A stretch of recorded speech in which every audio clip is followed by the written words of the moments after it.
इसमें बेटा एक बात ये करना है कि जब हम कोई न्याय करते हैं ना, सामाजिक न्याय की बात करते हैं, तो हमेशा दो बिंदु दिखेंगे आपको। फर्स्टली क्या दिखेंगे कि संविधान, सरकार, सांविधिक या गैर सरकारी एजेंसियां क्या कर रही हैं उस अन्याय को रोकने के लिए। ठीक है ना, बॉडी बना दी जाती है, संविधान में प्रावधान है ना, और साथ में सरकारी निकाय हैं और सरकार भी अपने कार्यक्रम लाती रहती है। जैसे स्कॉलरशिप कार्यक्रम ला दीजिए, निःशुल्क शिक्षा का ला दीजिए, है ना, ऐसे तरह तरह का चीज़ आता रहता है। जैसे अन्न का आप देख लीजिए, 80 करोड़ लोगों को 5 किलो अनाज देना, है ना। तो ये अगर आर्थिक विसंगतियां हमारे देश में पैदा हुई कि कोरोना आया तो आर्थिकी गड़बड़ा गई, तो ऐसे में लोगों को अस्तित्व बना रहे क्योंकि उनकी रोजी रोटी को खतरे हो गए, तो क्यों ना उनको 5 किलो अनाज दिया जाए। तो वो 5 किलो अनाज भले ही हम लोगों को लगता है कि ये कोई ठीक है, लेकिन वाकई में जो ज़रूरतमंद हैं, अगर उन तक यह योजना पहुंच रही है ना, तो हमेशा जैसे जस्टिस की जब बात होती है तो जस्टिस पर्टिकुलर होता है। आपने कभी देखे होंगे, जैसे बीमारी होती है ना, तो बीमारी पर्टिकुलर होती है। किसी का सर दर्द हो रहा है तो किसी एक व्यक्ति का हो रहा है, उसको रिलीफ मिलना चाहिए। कोई भूखा है, उसको रिलीफ मिलना चाहिए। ये कोई सड़क नहीं है कि सड़क बनी सबके लिए हो गई। इसलिए जब सामाजिक न्याय की बात आती है तो सामाजिक न्याय शब्द को आप समझिएगा, सामाजिक शब्द है इसमें, लेकिन कभी कभी ये व्यक्तिगत न्याय कर देती है। जनरली यही होता है। तो हॉस्पिटल में जाएंगे तो ऐसा नहीं, घर का एक प्राणी बीमार होता है, इलाज उसी का होगा, पूरा घर नहीं बीमार है, क्योंकि कोई घरेलू बीमारी नहीं चली। ऐसे जो भूखमरी में हैं, जो गरीबी में हैं, उनके लिए 5 किलो का जो अनाज है ये बड़ा कारगर सिद्ध हो रहा होगा। अब हम लोगों के लिए तो ये क्या है वो क्या है, जो भी सोचना है सोच लीजिए, बट अगर इससे घर के बच्चे या कोई गरीब घर का कोई मतलब एक प्रकार से भोजन पानी की राहत मिल रही है, तो यह सामाजिक अन्याय को रोकने में मददगार है। न्याय कितना कर रहा है यह सवाल कभी जाता नहीं है ना। न्याय कितना हुआ है यह तो आप खोजेंगे तो मतलब पूरा नहीं मिलेगा, लेकिन अन्याय को कम करने का प्रयास है इसमें। तो संविधान भी बहुत सारे प्रावधानों को हमें देता है, सांविधिक इकाइयां बनी होती हैं, सरकार की योजनाएं होती हैं, गैर सरकारी संस्थाएं होती हैं। आपने गौर किया होगा कि कोरोना के टाइम में बहुत सारे एनजीओ रसद सामग्री बांट रहे थे। तो मैं यहाँ यह बात कहना चाह रहा हूँ कि जब हम सामाजिक न्याय की बात करते हैं, देखिए पूरे देहरादून के साथ न्याय नहीं करना था। कोई डॉक्टर है, इंजीनियर है, प्रोफेसर, हमें नहीं चाहिए थी रसद सामग्री। लेकिन आप जरा कल्पना करिए कि उन व्यक्तियों को जब आटा, दाल, चावल, तेल, सुविधा, सब्जी पहुंच गई होगी, तो सोचिए उनकी जिंदगी में यही चीज कितना महत्वपूर्ण हुआ होगा। तो बहुत इंपॉर्टेंट यह है कि सामाजिक न्याय, हम शब्द तो इस्तेमाल कर रहे हैं बहुत भारी, लेकिन होता इससे व्यक्तिगत न्याय है। आप समझे ना, शादी में जैसे हजारों शामिल होते हैं, लेकिन शादी होती व्यक्तिगत, ऐसे नहीं कि पूरे मोहल्ले की शादी हो रही है। पूरे समाज में न्याय बना रहे, या यूं कहा जाए अन्याय को कम किया जा सके। चाहे वो भूखमरी अगर बढ़ी है तो वहां पर काम होना चाहिए, गरीबी बढ़ी है तो वहां काम होना चाहिए, या छुआछूत आप कर रहे हैं, जैसे कि आपने देखे आर्टिकल 17, अभी हम जब इसके पहले बता रहे थे, तो ये सब सामाजिक न्याय के अंतर्गत क्यों पढ़ रहे हैं आप? पढ़ इसीलिए रहे हैं ना कि अगर आप इनके साथ इस तरीके से क्रियाकलाप करेंगे और इस तरह से एक्शन करेंगे तो कई चीज़ें जो उनकी दक्षता में, क्षमता में हो, उससे उसके बावजूद भी पाने से रोक दिए जाएंगे। भाई आज हमें जिंदा इसलिए रहना चाहिए क्योंकि हो सकता है कि हम कल परसों बहुत बेहतर करें। भाई हम हमेशा बच्चा, ये हमेशा हम नहीं कहते, ये है भी ऐसा कि पैसा एक परिस्थिति है। पैसा पूरी स्थिति नहीं है, पैसा सिर्फ एक परिस्थिति है। बहुत लोग जो बहुत गरीब थे आज बहुत अमीर होंगे, जो आज बहुत गरीब हैं क्या पता कल बहुत अमीर बने। अपने प्राइम मिनिस्टर को ही देख लो, जिस तरह से वो अपने घर परिवार के बारे में बताते हैं, अगर उनमें संभावनाओं को उनके अगर कुचल दिया जाता या संभावनाओं को रोक दिया जाता, दरकिनार कर दिया जाता, तो वो सामाजिक न्याय था कि अन्याय था? सामाजिक अन्याय था ना। और अगर सामाजिक न्याय न हुआ होता तो क्या प्राइम मिनिस्टर बनते? कलाम साहब के साथ सामाजिक न्याय न हुआ होता तो इतने बड़े ताकतवर और इतने बड़े ज्ञानी आदमी को हम प्राप्त कर पाते? तो हमें सामाजिक न्याय इसलिए करते रहना चाहिए क्योंकि हमें नहीं मालूम कि आज जो लोग जिन परिस्थितियों में हैं, कल वो किन स्थितियों को प्राप्त करेंगे। इसलिए आज किसी की कमजोरी, किसी की लाचारी, किसी की परेशानी या किसी की मतलब कह सकते हैं समस्या में को हम दरकिनार करके उसको छोटपन का, छोटेपन का, समाज से मतलब कटा फटा, बहिष्कृत नहीं घोषित कर सकते। ये सबसे अव्वल दर्जे का सामाजिक अन्याय है। इसीलिए आपको सिविल सर्विसेज में सोशल जस्टिस पढ़ने की जरूरत पड़ती है ताकि आपका दिमाग थोड़ा ठीक रहे और नैतिक रूप से आप मजबूत रहें। हाँ, ऐसे इतिहास में बहुत सारे लोग मिल जाएंगे। मैं तो हालिया कुछ उदाहरण दे दिए कि इस परिस्थिति किसी की कभी भी कम ज्यादा हो सकती है, लेकिन एक अच्छी स्थिति की संभावना हमेशा रहती है।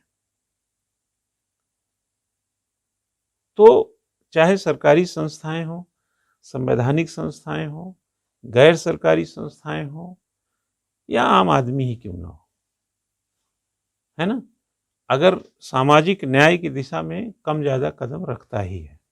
तो कुल मिला जुला करके जो बात है कि सोशल जस्टिस के पॉइंट ऑफ व्यू से ये बड़ा इंपॉर्टेंट है कि आप एक तो ये देखते हैं जिनसे आपका सोशल जस्टिस निर्धारित होता है, दूसरा स्वयं का प्रयास देखते हैं। किसका? जो विक्टिम है ना। सामाजिक देखो न्याय की लड़ाई में जागरूकता का बहुत जरूरत है, आप समझे ना। तो ये स्वयं का प्रयास क्या है? एक तो शिक्षित हो, जागरूक हो और आवाज हो, तब सामाजिक न्याय हो सकता है। आपके पास ये है तो सामाजिक न्याय के लिए बहुत, ये तो टूल्स हो गए जिसको विल पावर बोलते हैं हम ना। डॉक्टर दवाई तो दे रहा है लेकिन कुछ आप भी तो सपोर्ट कीजिए ना। तो ये सपोर्ट डिवाइस ये है। तो ये भी शिक्षा भी देखें कि सरकार का कार्यक्रम है कि भाई इलिटरेसी को कम कीजिए, शिक्षा को बढ़ाइए, शिक्षित करिए, जागो ग्राहक जागो। हर चीज में जागरण तो है ना। अब आप जियो का मोबाइल ले लीजिए या किसी का कोई कस्टमर बन जाइए, कल वो शोषण हो, अरे यार जागरूक नागरिक सरकार बना दिया है, अब तुम झेलो। हाँ क्यों भाई? कंज्यूमर फोरम है, जो भी है, तो सामाजिक अन्याय नहीं हो पाएगा ना फिर।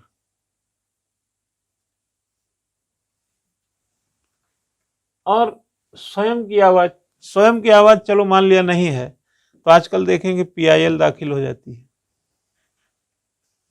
आपकी आवाज कोई और उठा लेगा और इस आवाज को चलो मान लो पीआईएल को छोड़ देते हैं, सिविल सोसाइटी आवाज उठा देगी। तो सिविल सोसाइटी है, शिक्षा है, जागरूकता है, ये भी एक तरफ काम करती है।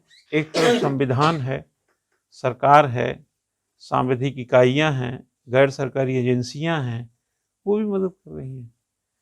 अब इस बीच में भी अगर सामाजिक अन्याय हो रहा है तो ये कुछ और सोचने की जरूरत है। तो 1955 में जो आपको नागरिक अधिकार संरक्षण अधिनियम आया, यह एक एक्ट है, और जो आर्टिकल 17 है अनटचेबिलिटी को अंत किया गया, वो एक संविधान का हिस्सा है। और 1955 तो एक्ट भी काम कर रहा है और संविधान किसी को सजा नहीं देता है। संविधान सबको अधिकार देता है, राहत देता है, सुविधा देता है। भाई अनटचेबिलिटी आपने बताया कि अस्पृश्यता का अंत, लेकिन उसके बाद भी अगर अस्पृश्यता जारी रही तब क्या करेंगे? तो बोले बनाओ ना 1955 का एक्ट, दंड का प्रावधान उसमें करेंगे, सजा देंगे, कानून हो गया ना वो।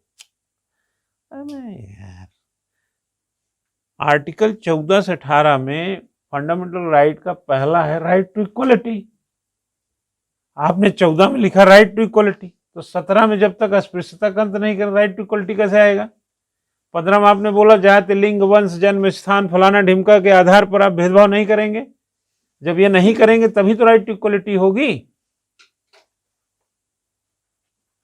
और आपने 16 में देखे होंगे नियोजन का काम किया, 18 में आपने देखे उपाधियों, तभी तो यार राइट टू इक्वलिटी मिलेगी। ठीक है, लेकिन माना अगर कोई ऐसा नहीं किया, मान लिया थोड़ी देर के लिए, बहुत सारे लोग होते हैं, तो बोले बनाओ सजा का प्रावधान के लिए कानून बनाओ। ठीक है।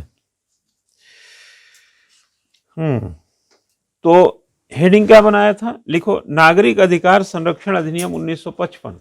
नागरिक अधिकार संरक्षण अधिनियम 1955, इसमें लिख लीजिएगा 19 नवंबर, या ऐसा लिखो पहले 1 जून 1955 को अस्पृश्यता अपराध कानून 1955 के रूप में 155 अस्तित्व में आया।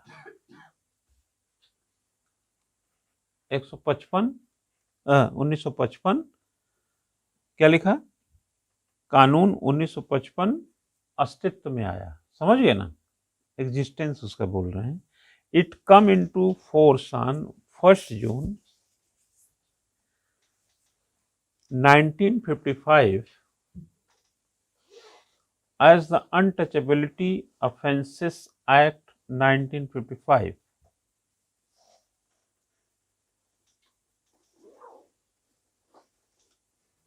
ठीक है, तो इसको क्या बोला जाता था पहले?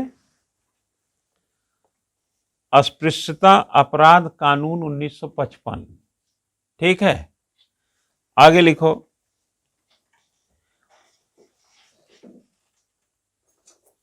आफ्टर 1955, आगे लिखो it was passed by both the house of parliament.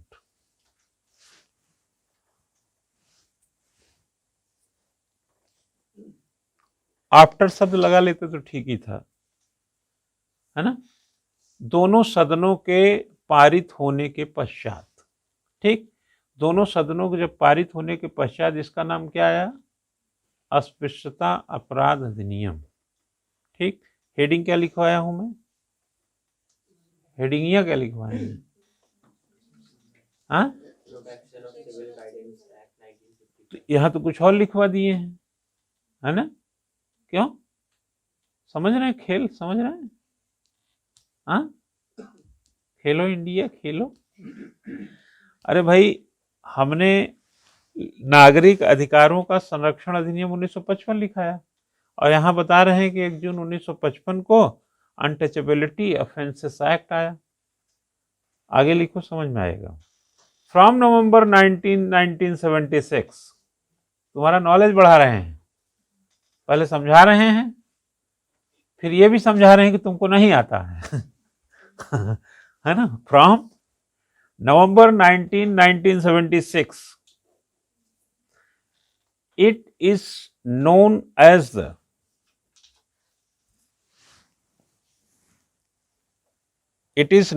the Protection of Civil Right Act 1955। आया समझ में? हाँ, आया? लिख बेटा। 19 नवंबर 1976 से इसे नागरिक अधिकार संरक्षण अधिनियम 1955 के नाम से जाना जाता है। लिखें, section 327A on this act में जो धाराएं हैं, इस अधिनियम की धाराएं 3 से 7 क डिफाइन एंड प्रेस्क्राइब, ऐसा लिखिए, define and prescribe the punishment for the following offences. Punishment of the following offences. ठीक, 3 से 7 क लिख लिया। निम्नलिखित अपराधों को, following offenses if committed on the ground of untouchability,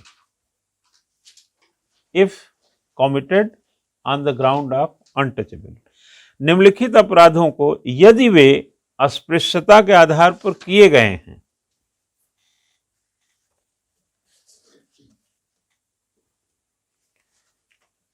परिभाषित करती है और दंड निर्धारित करती है। हाँ? परिभाषित करती है और दंड निर्धारित करती है। कौन सा धारा है? 3 से 7 ए के बीच में, क के बीच में दंड की बात कही गई है, एक्ट 1955। पहला लिखो, प्रोहिबिशन ऑफ एंट्री, लिखें, prohibition of entry into public place of worship and use of holy water। सार्वजनिक पूजा स्थलों पर प्रवेश पर रोक और पवित्र जल का उपयोग न करने देना। ठीक, तो दंड हो जाएगा अगर ये नहीं करेंगे तो। लिखें, denying entry to any shop, shop लिखिएगा, दुकान, denying entry to any shop, किसी दुकान, पब्लिक रेस्टोरेंट, सार्वजनिक रेस्टोरेंट, होटल, पब्लिक एंटरटेनमेंट, सार्वजनिक मनोरंजन, क्रिमेशन, शमशान, क्रिमेशन ग्राउंड लिख ले सकते हैं, शमशान घाट इत्यादि में प्रवेश देने से मना करना।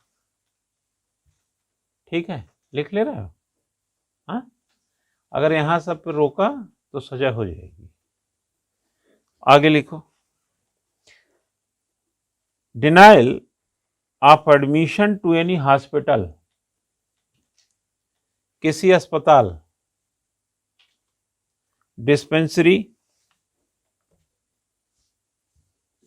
एजुकेशनल इंस्टीट्यूशंस, शैक्षणिक संस्थाओं एक्सेट्रा में दाखिले से इनकार करना।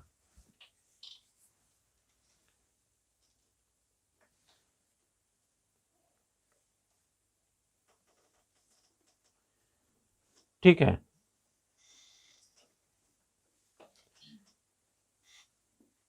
आगे लिखिए, हरासमेंट, उत्पीड़न, इंजरी, चोट पहुंचाना, ह्यूमिलिएशन, अपमान इत्यादि एक्सेट्रा कर दीजिए। ठीक है ना? तो फिर ये लागू हो जाएगा।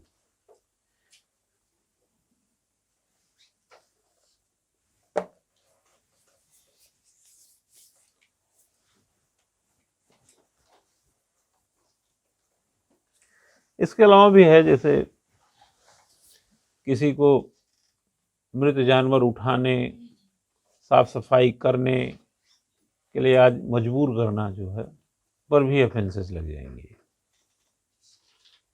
मतलब इसमें आप इससे अंदाजा लगा लीजिएगा किसी तरीके है, इतना आप लिख देंगे तो एग्जामिनर को पता करा देंगे।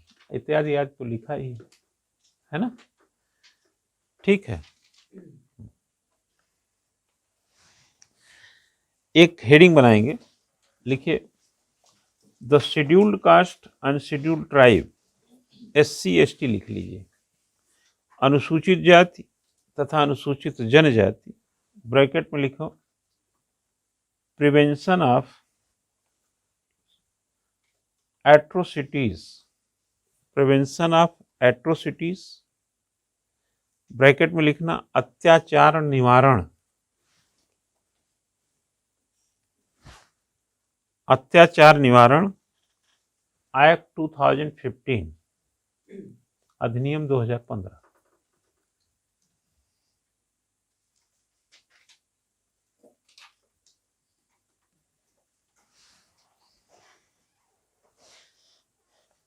थोड़ी इसकी भी जानकारी देता हूं आपको, ठीक है ना। इस जानकारी में सबसे पहले लिखिएगा दिस एक्ट केम्स इन 1989, यह अधिनियम 1989 में आया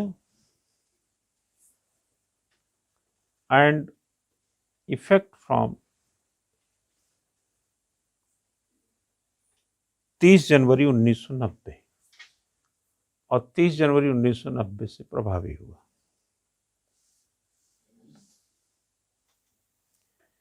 details rules under this act, लिखिए details rule under this act were notified in year 1995। इस अधिनियम के तहत विस्तृत नियमावली 1995 में अधिसूचित की गई। क्या लिखा? 1995 में आया, जिसे कह सकते हैं, लिखो नोटिफाइड इन ईयर 1955, नैमली, जिसका नाम कह सकते हैं SC ST, जो मैंने हेडिंग लिखवाया है वो है SC ST, सारा लिख के लिख दीजिएगा rule 1995, SC ST prevention of atrocities rules 1995, जिसे SC ST अत्याचार निवारण नियम 1995 कहा जाता है।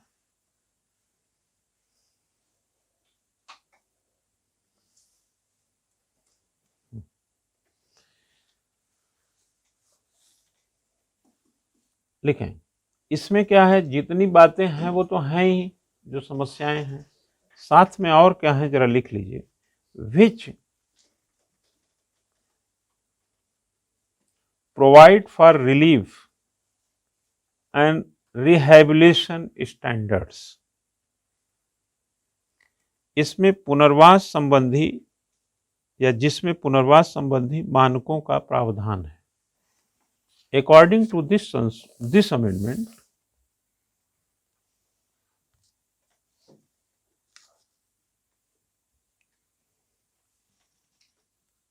ठीक है,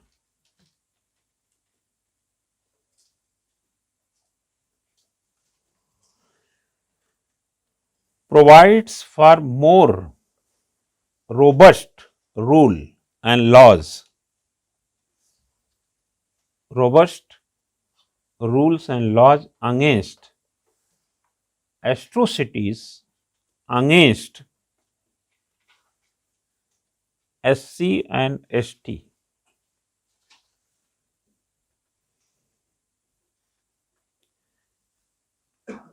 लिखिएगा SC ST के खिलाफ होने वाले अत्याचारों के खिलाफ और मजबूत नियम व कानून का प्रबंध किया गया। कम रहा होगा, ज्यादा कर दिए। This amendment act has come into force. This Amendment Act has come into force from January 26, 1916. इस संशोधन अधिनियम को 26 जनवरी 2016 में लागू किया गया। लिखो, along with this, a new provision has been added in IPC, in Indian Penal Code.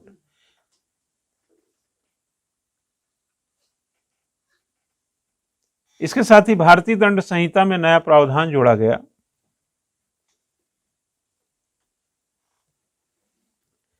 क्या जोड़ा गया कि that provision of punishment of at least 10 years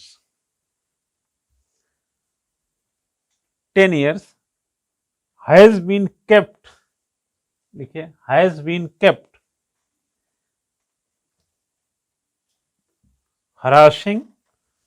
harassing उत्पीड़न वगैरह वही हुआ, कष्ट देना, किडनैपिंग एक्सेट्रा, कि कष्ट पहुंचाना, अपहरण करना आदि के लिए 10 साल का प्रावधान है। हेडिंग बनाइए, द एम्प्लॉयमेंट ऑफ मैनुअल सीवरेजेंस, क्या बोलेंगे यार, सी कैवेंजर्स बोल सकते हैं क्या? हाँ, सी कैवेंजर्स लिखिए।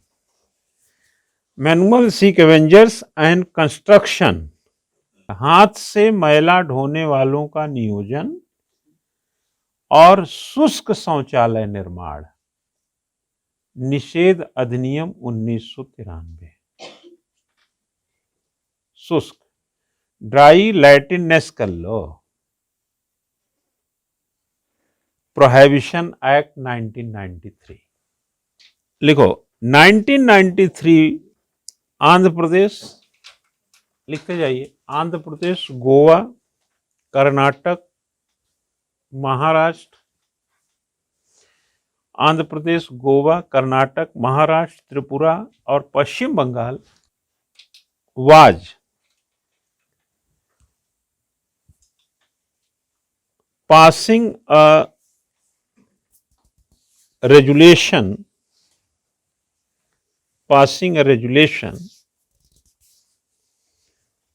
after this act। इन्होंने इस आशय एक संकल्प इस अधिनियम के बाद लाया, पास किया।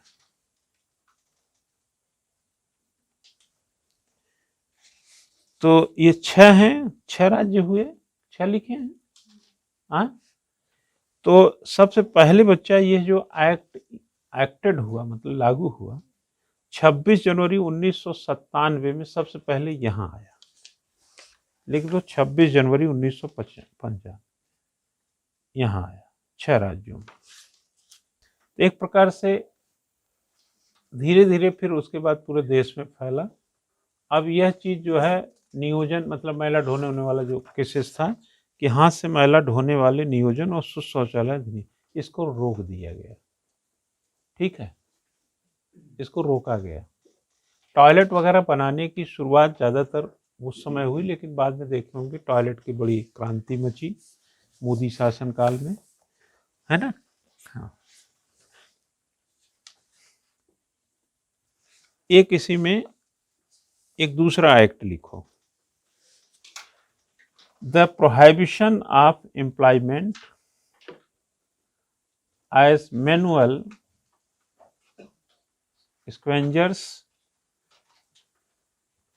scavengers and their rehabilitation act 2013। 2013 हाथ से मैला ढोने वालों के नियोजन का प्रतिषेध और उनका पुनर्वास अधिनियम। ठीक है ना, पुनर्वास अधिनियम, उनको बसाने के लिए अधिनियम लाया। ये सब तो खत्म किया, एक अधिनियम पुनर्वास का। मैला तो पहले ही था, लेकिन मतलब अधिनियम इसमें एक नया चीज आ गया कि इनको घर मकान देने के लिए।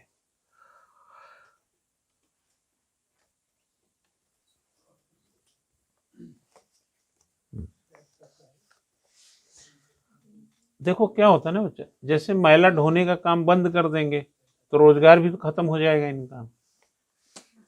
भाई मैला ऐसे थोड़ी ढो रहे थे, कुछ ना कुछ चीजें तो उससे हासिल भी कर रहे होंगे ना। तो इसमें लिख दीजिएगा, लिखिए makes arrangement of rehabilitation, rehabilitation क्या बोलेंगे, रिहेबिलिटेशन, हाँ लिखें, makes arrangement of rehabilitation and alternative employment of manual scavengers, मैला ढोने वालों के पुनर्वास एवं वैकल्पिक रोजगार की व्यवस्था करता है। कौन करता है? ये एक्ट, है ना। अरे काम छीनेंगे तो काम देंगे नहीं तो फिर ढोने लगेगा वो, फिर कानून कैसे बनाएंगे आप? ठीक है।